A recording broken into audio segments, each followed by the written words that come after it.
আমি সরি, আমি না খেয়াল করিনি। এই, তোমাকে এইসব আদিক্ষেতা দেখাতে কে বলেছে? হ্যাঁ, আমি কি তোমাকে বলেছি আমার জন্য কফি বানিয়ে নিয়ে আসো? এমনিতেই মন চাইলো, এই জন্যই তোমার জন্য কফি বানিয়ে নিয়ে এসেছি। শোনো, আমার সাথে না সব ভালোবাসা দেখাইতে আসবে না। আমি শুধুমাত্র তোমার কাজিন, ওকে? কাজিন হলেও এখন তো আমি তোমার হাজবেন্ড, তাই না?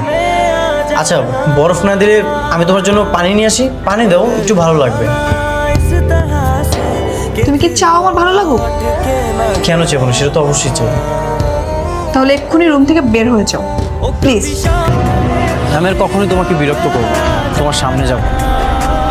এটা সত্যি, ছোটবেলা থেকে তোমাকে ভালোবাসাতে ভালো রাখতে চেয়েছি, কিন্তু সেই ভালোবাসা যে তোমার গলার কাটা হয়ে যাবে সেটা বুঝতে পারিনি।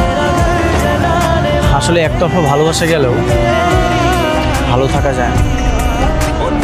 তুমি সত্যি সাইন করে দিয়েছো? হ্যাঁ, সত্যি।